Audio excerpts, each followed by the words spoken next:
एक बार भगवान नारायण और माता लक्ष्मी लोगों की परीक्षा लेने के लिए ठंड के मौसम में मूसलाधार बरसती हुई संध्या में अत्यंत बूढ़े स्त्री पुरुष का रूप धारण करके पृथ्वीलोक में आए।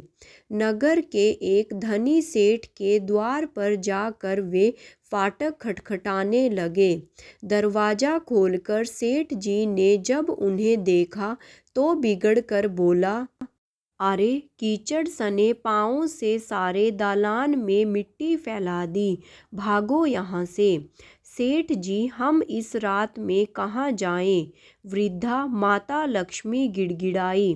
ठंड से प्राण निकल रहे हैं, कहीं ठहरने भर को जगह दे दो।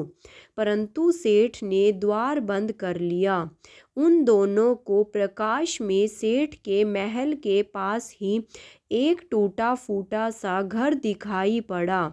उसके टूटे किवाड़ से दिए के प्रकाश की एक किरण दिखाई पड़ी। बूढ़े भगवान विष्णु ने बुढ़िया माता लक्ष्मी से कहा, आओ चलो उस घर में ही आश्रय मांग कर देखें। बूढ़ी ने कहा, जब इतने बड़े सेठ ने अपने यहाँ स्थान नहीं दिया तो ये कंगाल क्या देंगे, और ठहरने को जगह मिल भी गई तो रात भर में बिना ओढ़ने बिछोने के इन फटे भीगे कपड़ों में तो प्राण ही निकल जाएंगे। वृद्ध बोला, कुछ भी हो, मुझसे तो अब और चला नहीं जाता। और उन्होंने आगे बढ़कर द्वार थपथपाया।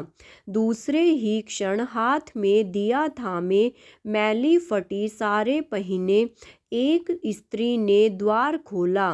उन दोनों की दशा देखते ही वह करुणा भरे स्वर में बोली, हाय हाय, आप लोग इस अंधेरी रात से कहाँ भटक रहे हैं?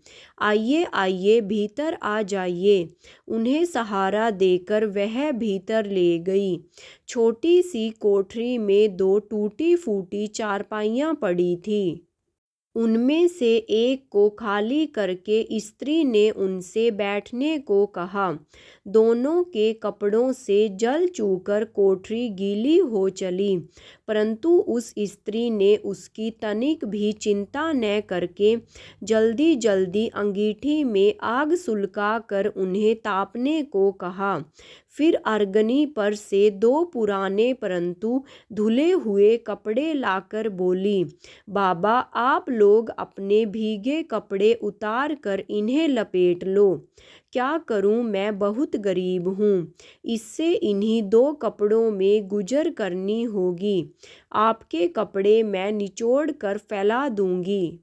उन्हें कपड़े बदलवा कर वह दालान में गई और दो पीतल की छोटी छोटी थालियों में बथुए का साग तथा बाजरे की रोटियां रख कर ले आई। माता जी, उसने वृद्धा से कहा, आज मेरे घर में यही भगवान का प्रसाद है। मुझे बहुत दुख है कि न तो घर में घी है, न ही दूध और न ही चीनी। कोई बात नहीं बेटी, हमें तो यह भोजन बड़ा स्वादिष्ट लगा। वे दोनों खाते हुए बोले।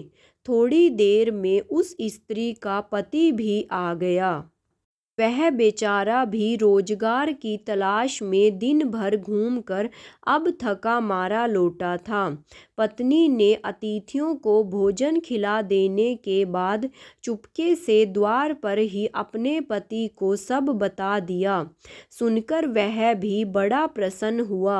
फिर दोनों ने अपने बिछौने उन दोनों वृद्धों को देकर उन्हें तो खाट पर सुलाया और खुद दोनों एक फटा टाट ओढ़ कर धरती पर लेट गए। प्रातःकाल ही जब बारिश बंद हो गई तो वे बुजुर्ग जाने लगे। स्त्री ने उन्हें हाथ जोड़कर सूरज निकलने तक रोका। फिर घर में जो कुछ चने पड़े थे उन्हें पीस कर आटा गूंधा, रोटियां बना उनके लिए बांध दी और बोली, माता हम निर्धन हैं, इसी से जैसी सेवा करनी चाहिए थी वैसी कर ना सकी। आशा है आप क्षमा करेंगी। बूढ़ी माता लक्ष्मी ने उत्तर दिया, बेटी, हम गरीबों की जो सेवा तूने की उसका फल तुझे भगवान देंगे। आज तू जो चीज़ छुएगी वह दिन भर खाली न होगी। वो लोग चले गए तो स्त्री को अपनी बथुए की हांडी को साफ करने की याद आई। रसोई में जाकर उसने हांडी उठाई तो देखकर आश्चर्य से भर उठी। उस हांडी में अशर्फियाँ भरी हुई थी। अब जो उसने उसे उल्ट कर रखा तो वह दोबारा भर गई। वह उन अशर्फियों को उठा कर रखती और हांडी में दूसरी भर जाती। दिन भर में उसकी कोठरी अशर्फियों से भर गई। बस फिर तो उसके पति ने उन अशर्फियों को बेचकर बढ़िया मकान ले लिया, एक कपड़े की दुकान खोल ली, घोड़ा गाड़ी खरीद ली और वे सुखपूर्वक रहने लगे। उस सेठ को जब यह समाचार मिला कि उसके निर्धन पड़ोसी एक रात में ही अमीर हो गए हैं, तो उसने उस स्त्री तथा उसके पति को बुलाकर कारण पूछा। स्त्री ने सरलतापूर्वक सब कथा सुना दी। अब तो सेठ और सेठानी को रात दिन यही चिंता रहने लगी कि किसी प्रकार वे करामाती बूढ़े बुढ़ियाँ मिल जाएं तो वे भी घर भर अशर्फियाँ प्राप्त कर लें। देवता तो लोग की इच्छा करते ही मनुष्य के हृदय की बात जान लेते हैं। एक रात जब बहुत जोरों की बारिश हो रही थी और ओले भी पड़ रहे थे, तो वही बूढ़े बुढ़ियाँ फिर उसी सेठ के द्वार पर पहुँचे। द्वार पर खटखट सुनते ही सेठ ने बिजली के प्रकाश में से झांक कर उन्हें पहचान लिया और जल्दी जल्दी सेठानी को उन्हें लेने भेजा। बिजली बुझाकर एक दिया हाथ में लेकर सेठानी बाहर आई और झूठी ममता दिखाकर बोली, हाय हाय बाबा, तुम कहाँ भटक रहे हो? आओ अंदर आ जाओ। फिर घर की सबसे टूटी चारपाई पर उन्हें बैठा दिया। घर में अनेकों गर्म वस्त्र होते हुए भी वह उनके लिए 2 फटे पुराने वस्त्र ले आई और बोली, बाबा, घर में इस समय यही उपस्थित है। फिर उनसे बिना पूछे ही घर की सबसे घिसी पुरानी थालियों में बथुए का साग तथा बाजरे की रोटी भी ले आई। ओढ़ने को 2 फटे कंबल भी कहीं से मंगा कर दिए। फिर सेठ सेठानी भी उसी कमरे में गद्दे बिछाकर धरती पर लेट गए। सवेरे अंधेरे ही जब दोनों बुजुर्ग जाने लगे तो सेठानी ने चना पीस कर रोटी बनाई और उनके लिए बांध दी और बोली, माता, हम बड़े दरिद्र हैं, आपकी सेवा ना कर सके। आशा है आप हमें क्षमा करेंगी। बूढ़ी ने कहा, बेटी, जैसी सेवा तूने की उसका फल तुम्हें भगवान देगा। हाँ, आज तू जिस काम को हाथ में लेगी वह दिन भर समाप्त न होगा। उन लोगों के जाते ही सेठ सेठानी में झगड़ा हो पड़ा।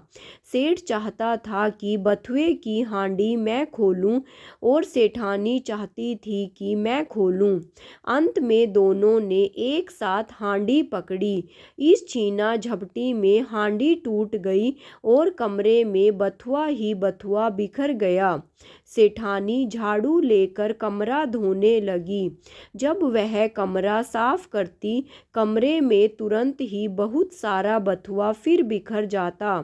सवेरे से संध्या तक उसे कमरा साफ करना पड़ा। तो ठीक ही तो है, जिसकी जैसी नीयत होती है भगवान उसे वैसा ही फल देता है।